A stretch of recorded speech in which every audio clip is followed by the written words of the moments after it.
Interesting. So what song are you performing for us this morning?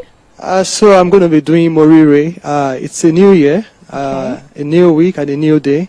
Yeah. The song talks about God's guidance in our life's journey, and I believe it's the right song for now. You know what? We cannot wait to hear you perform, so take it away. Thank you indeed.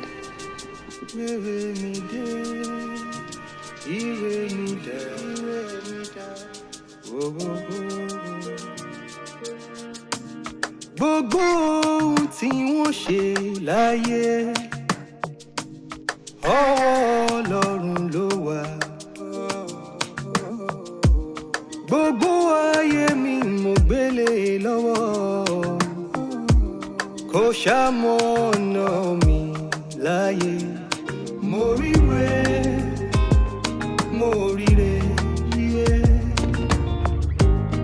ire lónìí, ire títí ayé. Mo ríre, mo ríre, ire lónìí, ire.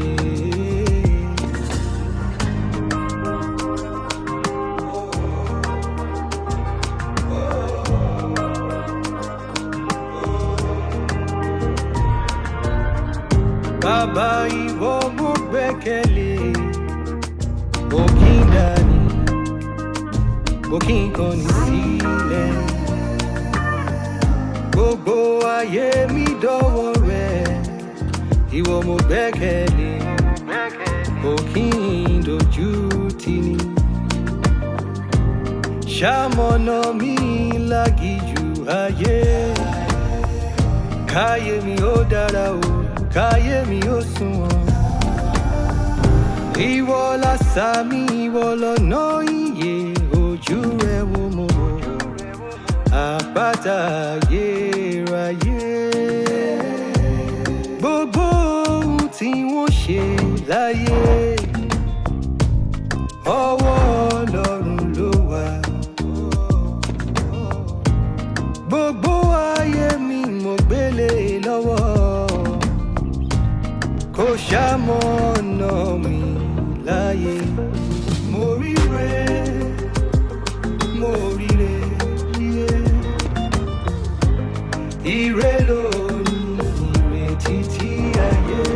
Mo ríre, mo ríre, ire lónìí, ire.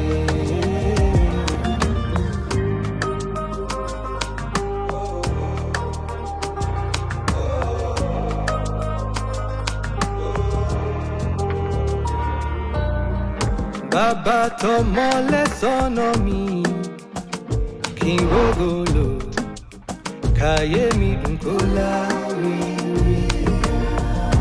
Ire àtàánú tẹ̀lé mi, kí n ríre gbà, kí n délé ìlérí mi.